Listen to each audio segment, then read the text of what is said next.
All right.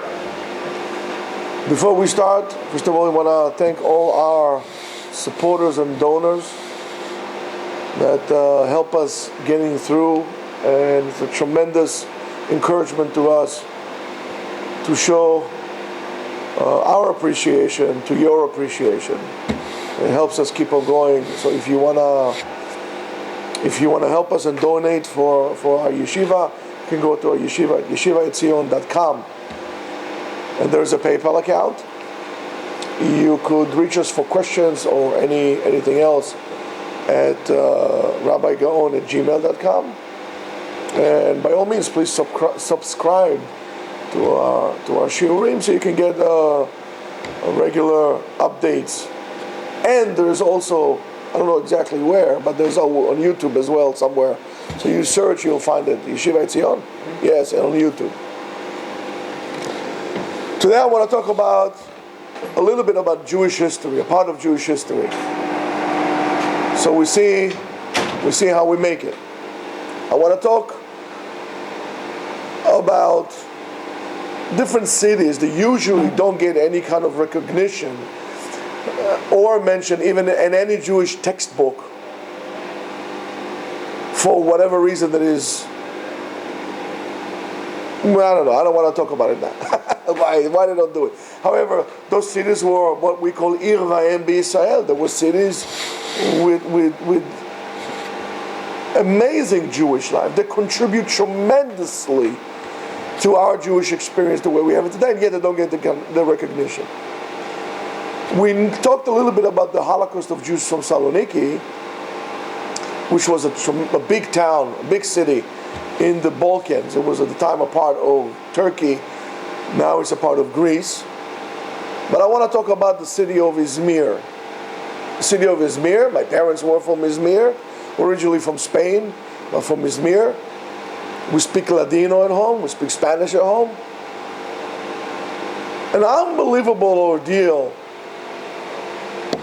that went on with the city, and yet no mention whatsoever. One might think that maybe only in Eastern Europe lived Jews. In the other part of the world, if there were Jews, there were a bunch of like nothings that had nothing to do with anything, and so on and so forth. And I think,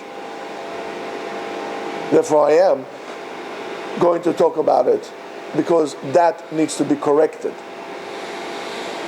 There are Jews in India, there are Jews in many other places in the world that nobody talks about.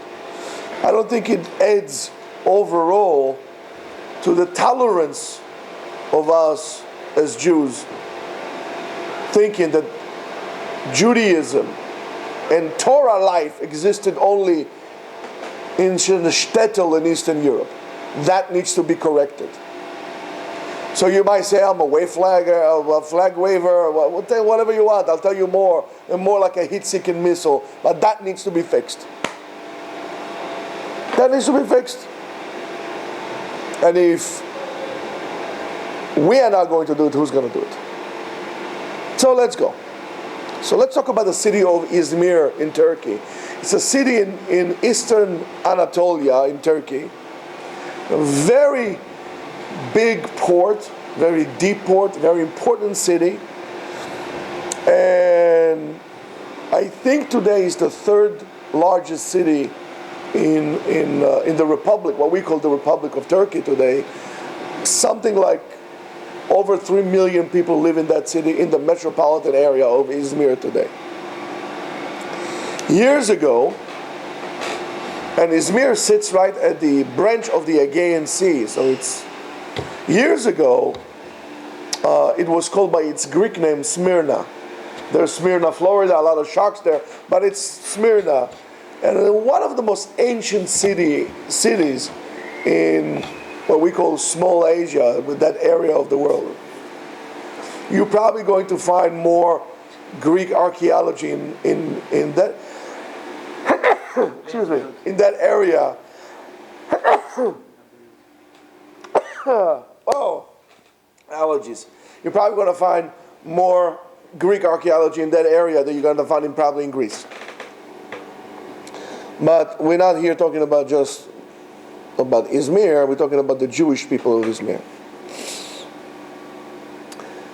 The Jewish community of Izmir and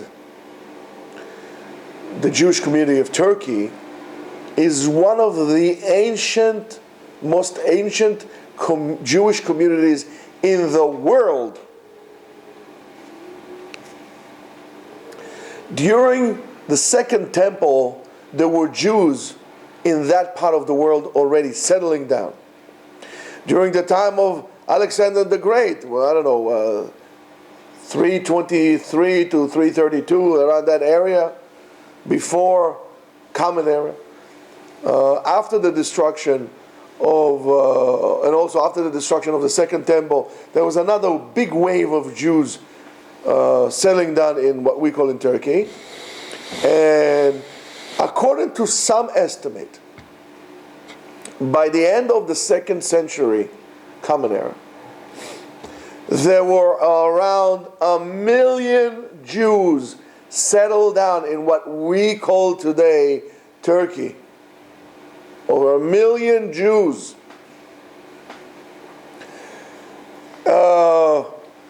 The presence of Jews in Turkey is mentioned in other sources. Some of them even in the New Testament is mentioned as having tremendous influence just by being there on the pagan population of that era, of the area, and even some of the pagans, some of the non-Jews, because the Jews were there, actually converted to Judaism.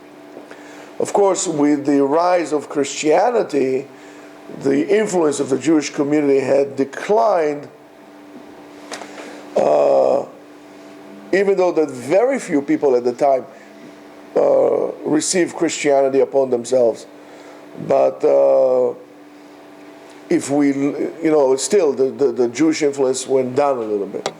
The Jews at the time had a legal authority to punish people in terms of somebody who did not respect the laws of the Jews and so on and so forth. They had the authority to punish. And near Izmir, in some excavation, they actually found a seal, a ring seal, with a stamp of a menorah, just like they found in Titus Gate in Rome. So you see, we're talking about, and it wasn't like the Lubavitcher was, like going this way. So you see from here that they were there for a long time. The funniest thing, the Jews in Turkey were there before the Turks came. The Turks came from Middle and Middle Asia over there, all the way by Mongolia, all those tribes. They were there before the Turks. Let this Recep Tayyip Erdogan, that dingbat over there, let him know that. During the Byzantine era, there's hardly any mentions of Jews in Smyrna, most likely because it disappeared during the Middle Ages. But still, there were many other Jewish communities in the area that maintained. In Smyrna, for whatever reason, went down. We don't really know why it exactly happened. In 1424, Smyrna, which was still at the time a small town, was conquered by the Ottomans, or they call it Osmans. It was conquered by them from the Byzantines, and it became a part of the Ottoman Empire. From testimonies of Sephardic Jews that came to Izmir around the 16th century, it goes that there was a small Roman youth community. Roman youths were the Byzantine Jews that were there prior to the waves of immigration that came from Spain. So they had their own minhagim. There was a big community in Yanina in Greece. There's a big shul, very nice shul that you all must go and visit in the Lower East Side. Yanina, it's a very unique, they have their own Sidurim and so on and so forth. Their own Nusach Tfilah that is extremely ancient from the time of the Byzantine era. You better go there before it's all gone. Get yourself a siddur, buy a siddur, help the community by buying a siddur. Nothing will happen to you. Look at it, you see it's a little different than what we have. But nevertheless, it's still Jewish.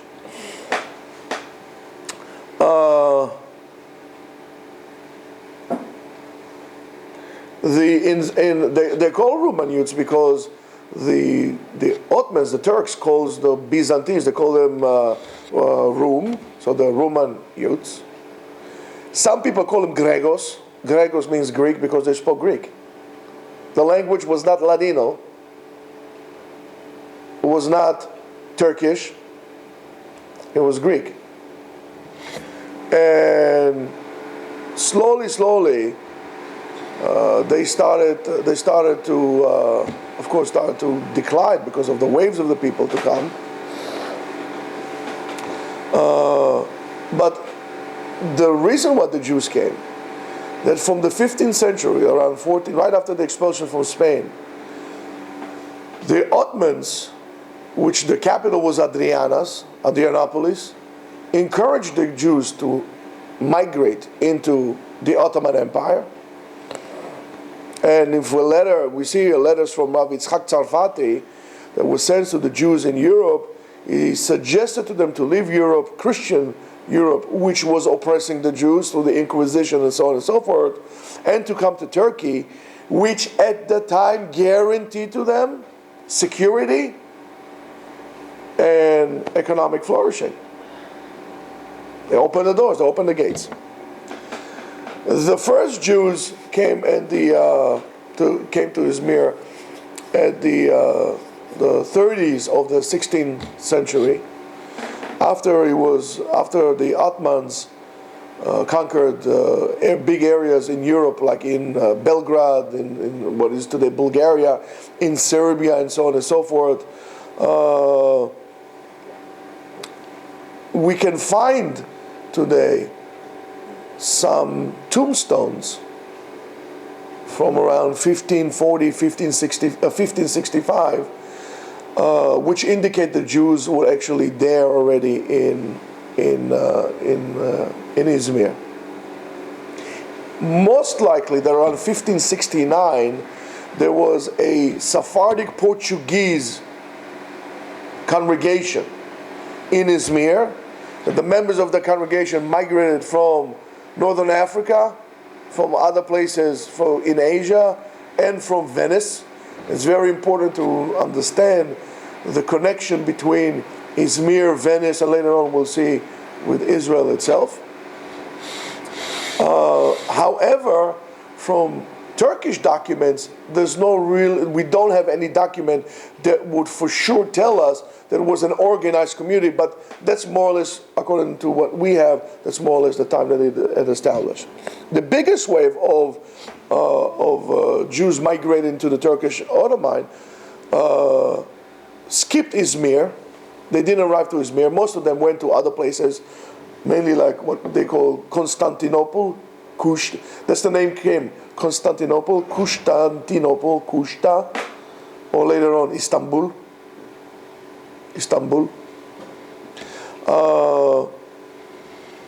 And they start to settle down in Izmir in greater numbers towards the end of the 16th century, when Izmir became a big Ottoman port. Because of the strategic location and the natural gift, in a way, that this port has. It's very deep and is a very protected area. So the Ottomans use that, and it's easier to go from there. They can go straight up instead of going down and then up. They made it. So together with that, the Jews start to come in. The Jewish community in Izmir started to develop at the beginning of the 17th century.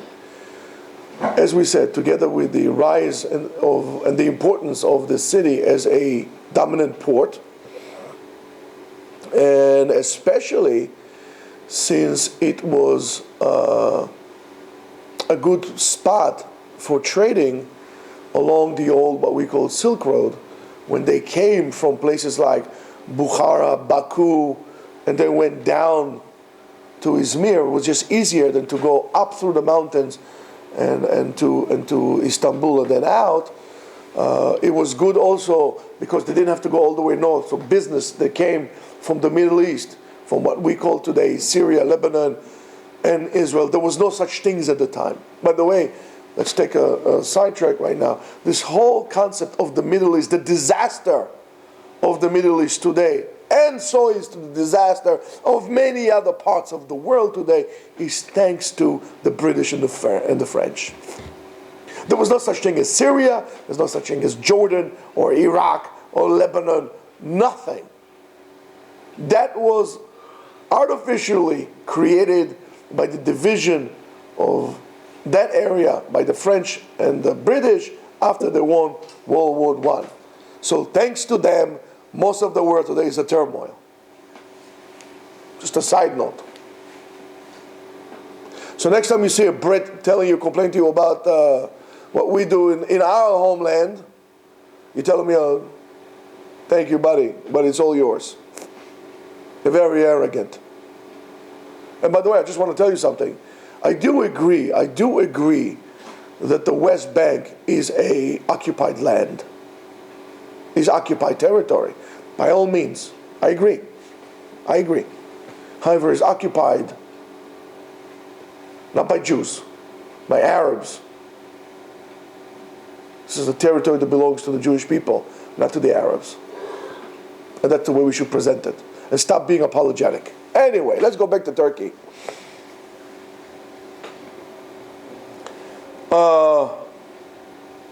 At that time, Izmir was a part of what we call the Sigala County, which was one of the most prosperous areas in the Ottoman empires. And the Jews that came there were mainly Jews who were expelled from Spain. Most of them came to Izmir after they settled down in other areas in the empires. Many of them came from Istanbul, and some people came from small communities that were in Anatolia. In Turkey itself, which we'll do later on, not today, later on, you'll see that there are other Jewish communities, Turkish Jewish communities, that are not Roman Jews and that are not connected to the Jews from Spain, but still Turkish Jews. For example, Urfa, Urfalim, Ur Kasdim.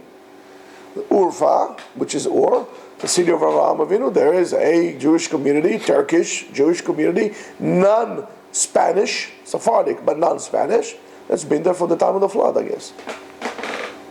And many other places. Many Jews came from Crete, from Corfu. These are islands in the Aegean and the Mediterranean also area. Some people came from Yanina, as I told you, from Greece, from Ankara, and mainly from Saloniki. Of course, there was always an exchange of Jews. But what the Turks tried to do, they were doing many times, they did ethnic cleansing. They took a lot of Greeks that lived, and it will happen later on again in history. They took a lot of Greeks that lived in that area, and usually they were around the port. It was like this: the Greeks, the Jews, and the Turks on the mountains. Very important to understand that. They did many times ethnic cleansing. They put the Greeks, they threw them out, sent them to Greece, and in return, brought Jews from Saloniki in. My family, right, came originally from Saloniki to Izmir. One of my great whatever fathers is Rav Shmuel Gaon. He is a Bnei Shmuel. He was a Rav of the Talmid of Rav Shmuel Chayun, written in the Sefer Bnei Shmuel Choshen Mishpat. He came with this wave of immigration to Izmir. My mother's family came from Istanbul. They came from Istanbul down. How do I know? Because of records of the family coming from Istanbul. They all came from Spain. However, some from my mother's side, they came earlier to Istanbul. From my father's side, they came to Saloniki, and then from there they went down. I guess that's why I like arak and ouzo and other stuff like this. It's very good. It's addictive. Anyway, the first congregations, big congregations, that were established in Izmir at the beginning of the 17th century were called Etz Chaim, Portugal, Gerush. Etz Chaim, Torah, Etz Chaim. Portugal, indicating that most of the people came from Portugal. My father used to like to go there. He said they used to daven fast. And Gerush, Gerush, expulsion. Those who came from Spain. They named the congregation based on where they came from. Most of them were Ottoman citizens, right?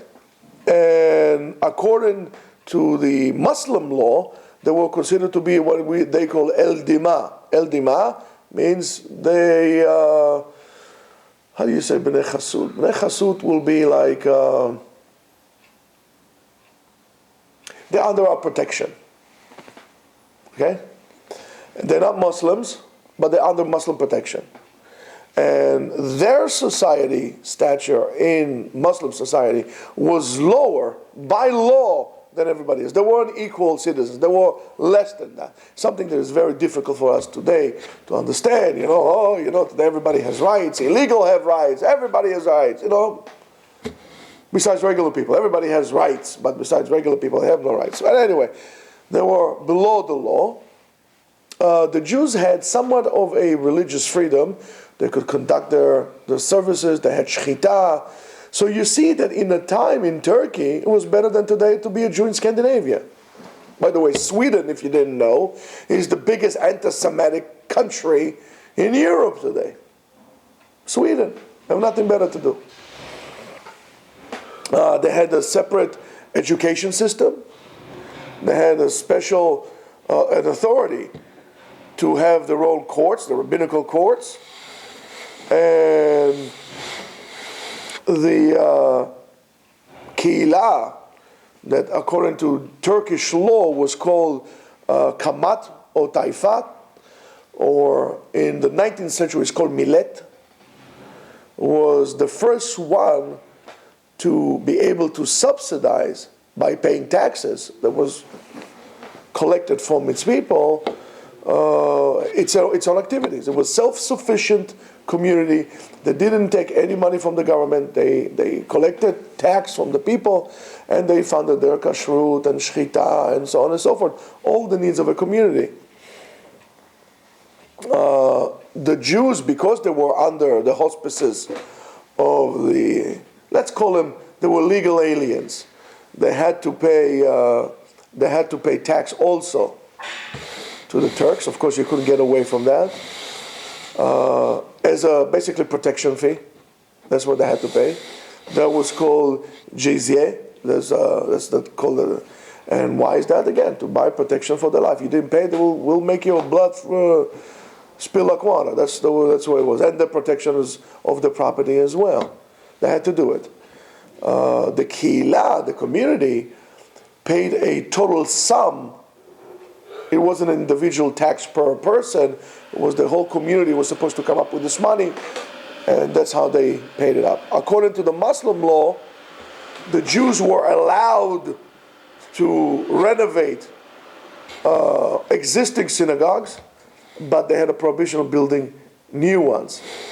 They were quite lenient about it sometimes. Of course, if you knew how to grease the right pocket, bakshish, Turks are the kings of bakshish. So at the end of the 17th century, there were already 6 to 7 major shuls in Izmir, major shuls, and they were big. Of course, they built other places as well. In Izmir, there were also what they call francos. Francos were Portuguese merchants, and among them many people who were Moranos, Jews who were forcefully had to change their religion to Christianity, and then they came back to Judaism. Before they came to the Ottoman Empire, they usually stayed in Italy and other places. The Francos was a separate group inside that community of Izmir. However, they enjoyed the protection of different European bodies, countries, and so on and so forth. For example, France, Italy, a lot of them were Italian citizens. so they were allowed to and some Dutch also. The Ottomans regard the Francos as mustamin. Mustamin means strangers. And later on, of course, after they stayed a while, they turned them also to what we call El Dima. In other words, legal aliens, mainly around 1696 for the very pure reason of bakshish, money. They loved it. The Jews themselves did not distinguish, did not make a difference to them between the Francos and to the other Jews. For them, they were all the same. Even though that the Francos try not to pay the overall money, the taxes that the community had applied for the services and for the protection, they said, but still the Jews in Izmir took him in like that. The first rabbi in Izmir in 1606 was Rabbi Meir HaLevi. He died around 1634, and he was from Constantinople, from Istanbul. In the 20th years, 1720th, around that area, many Jews from Saloniki came, and in 1620, which is the 17th century, the chief rabbi of Saloniki was Rav Yosef Iskapa, a big rabbi. And he died at, later on, from 1631, the chief rabbi, each one of the congregations, or the Edot, the Francos, there was some Ashkenazim lived in Izmir as well. Each one of them, Gerush, Portugal, had their own rabbi themselves. However, there was a Rav Rashi, chief rabbi in Izmir. 1644, there were about 6 major communities, Jewish communities in Izmir, functioning Jewish communities, again, under the umbrella, but they were all like subunits of that. So let's say, for example, let's say you have, a community of, Manhattan, right? So you have a chief rabbi of Manhattan, and in Manhattan you have Hasidim, you have Saradim, you have this, and each one has their own rabbi, but they operated together as a community towards the Goyim, but they were like that. After the death of Rav HaLevi, there was another chief rabbi together with Rav Iskapa, and there was a Rav Azariah Yeshua Ashkenazi from Saloniki. If you see a person with the name Ashkenazi, you should know he's Sephardi. That's the way it works. And he passed away around 1647. Because they had, both of them, they had a huge machloket, a big disargument. The community basically split into two. The machloket was on issues like kashrut, mourning, Sfirat HaOmer, Shchita, Tisha B'Av, and so on and so forth. And the reason was because the Jews from Saloniki and the Jews from Istanbul had different minhagim. One did not want to give up for the other. What happened? A friction. Because of the involvement of the Chacham Bashi, the chief rabbi of Istanbul, which was superior to anybody else there because it was the capital, they were willing to accept the authority of Rav Iskapa as the only rabbi on Izmir. So that's what happened there. Rav Iskapa had a tremendous influence on the community of Izmir, especially when it came to administrative roles and procedures. And he established a lot of takanot, a lot of ruling regarding taxes. And he's the one who wrote it. He was a great mind. He was able to write it in a way that will fit the needs of the community and the needs of the halacha as well. And his laws stayed in place for generations to come. That's how well they were written and how great he was. Again, nobody knows. I have 2 of his books at home. They were never reprinted. They're very hard to read them. And it's a shame. It's a shame that we don't learn those books. It's a shame that those books were never reprinted. Years ago, I started to collect all the books of, as much as I can, of Turkish Rabbanim that I can get my hands on. I have most of Rav Chaim Palachi's Sfarim. Most of them I have double, because I collected them where before they were reprinted. Then all of a sudden there was a wave of Rav Chaim Palachi and everybody stopped printing them, which is fine. But yet, for whatever reason, nobody learns them. Sefer like Ruach Chaim of Rav Chaim Palachi on Shulchan Aruch, he's never learned. I mean, don't get me wrong. I don't have anything against Chas v'Shalom, against the Taz, or the Magen Avraham, or the Shach, or this one or the other one. But why not learning our stuff as well? Why don't you put Ruach Chaim there? Or the others fine. When we learn about the Rambam, how many people learn Sefer Chaim Bayad, or Chaim Modai, on the Rambam? Why is it that a small segment of the Jewish community has the right to determine what is valid and what is not valid? And why are we okay with that? Why we go along?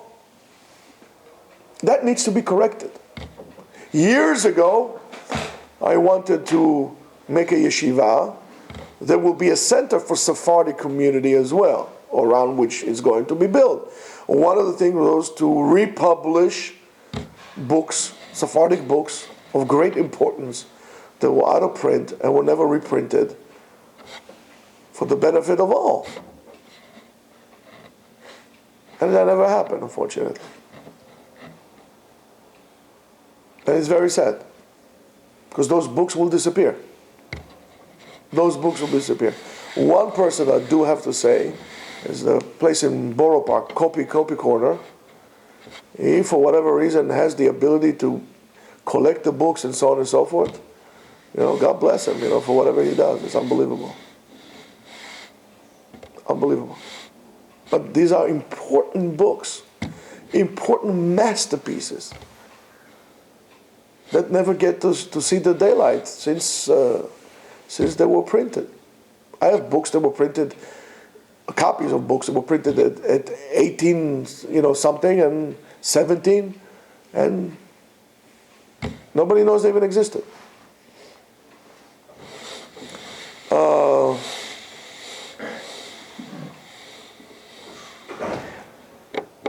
right, let's stop today. Let's stop right here.